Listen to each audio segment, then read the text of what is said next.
welcome once again to the Musician's Corner. Um, Today I want to talk about a very old instrument. This is called the recorder. Now the recorder, up until probably about 250 years ago, or was it 150 years ago, something like that,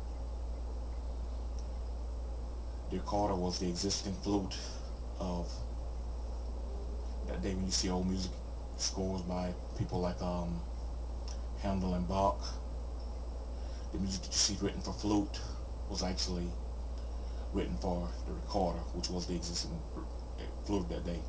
The recorder, or as they call it in Germany, Blockflute, however you pronounce it. This instrument has a history going back about 500 years or more, and some of its relatives are like the bone flute.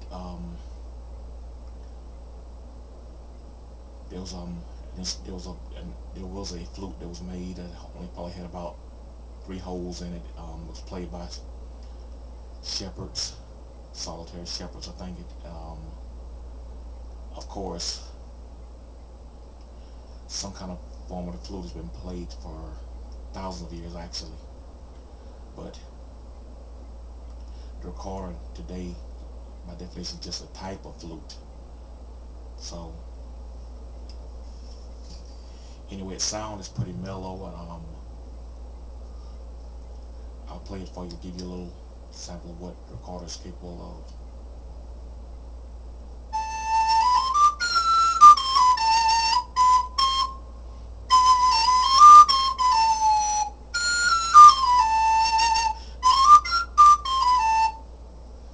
So that's the soprano recorder. Now, the recorder, like the saxophone, comes in different sizes. There are really like 4 sizes that are very popular. They are the soprano, the alto, the tenor, and the bass. And on the extreme end, there's one that's smaller than this called the sopranino. I don't happen to own one of those. That's the first one that I started off on. The soprano was pitched in F, as are the alto and the bass. They're pitched in F. And on the lower end of the recorder family, there's one called the great bass, and I think the great bass is pitched in,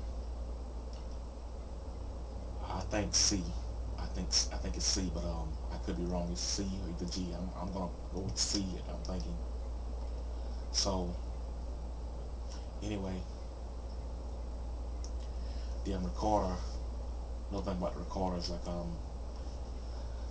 recorder was made famous, like I say, went out of existence basically because it couldn't hold its own with when the violin and the piano were invented. They were so loud that the recorder couldn't hold its own against them. So the recorder kind of went out of existence, and then when the flute came along, was perfected with the keys and lever system that it has. It replaced the flute. It replaced the recorder in the orchestra. And it wasn't until an Englishman by the name of Arnold Dolmetsch became interested in making music on the instruments that the music was originally written for, that the recorder really caught on again. Not only the recorder, but also instruments like the viola da gamba, and there were some other old instruments I can't think of right now, but there were some other old instruments that you didn't see being used anymore in orchestras and stuff, and he brought these instruments back to popularity. Now,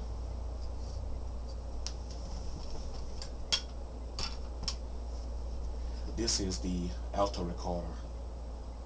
It is pitched in F. When we say that something is pitched in a certain key, What we mean is the lowest note that is capable of producing without that is capable of producing with all the finger holes covered is that tone. In this case, this one's lowest tone is F.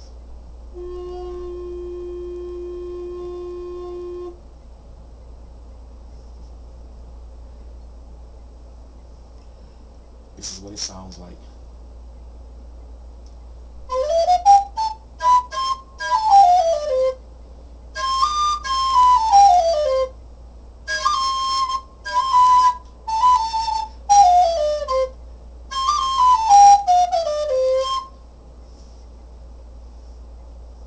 So that's the alto, that's what it sounds like.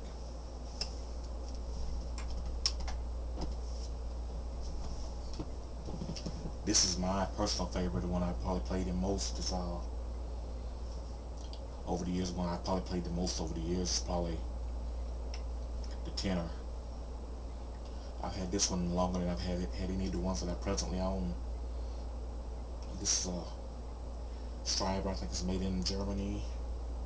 Schreiber's the manufacturer of this one. This is a very nice recorder. I think at the time I got it, I paid about, I think $75 for it. Now you pay, that's a fraction of what it would cost now, if you could even find one. But this is what the tenor recorder sounds like.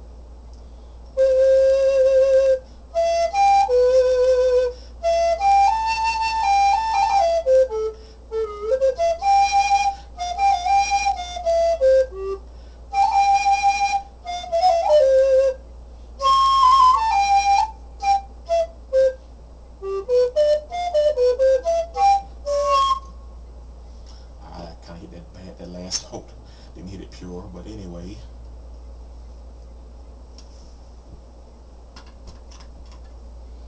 And now the bass recorder. This is the bass recorder. It's about 3 feet long. This is a wooden one. Now this one here is mostly for looks because I don't really play this one anymore because like it doesn't. This one here, this is an example of sometimes what you get off eBay and sites like that. This thing, it looked good on the advertisement, but when I got it, when it arrived, once I paid for it, let's just say I was greatly disappointed. So I'm not even gonna give you a demonstration of this one. I do have another one. It's a plastic bass recorder. I'll play that one for you. Give you an example of what it sounds like.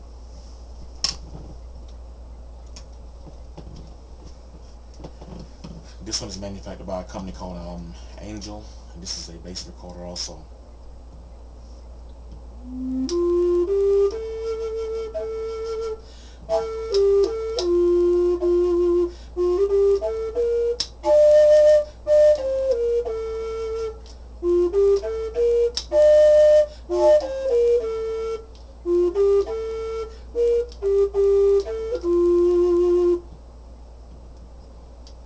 And so there you have it, the recorder family.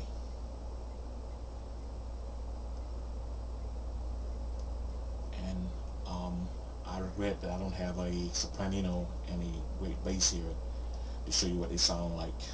But pretty much you got an idea of what they sound like and what they all sound like. And I like to tell you one thing about the recorders, that it is a lot of people look upon it as like a toy instrument, like say something like the kazoo or something like that. No, it's not. It's a very legitimate instrument, very venerable instrument, very well worth checking out. I played recorder since about, I played recorder almost as long as I played guitar, almost. I think I started playing recorder in about 1980, 81, somewhere along there. So you're talking about 27, 28 years.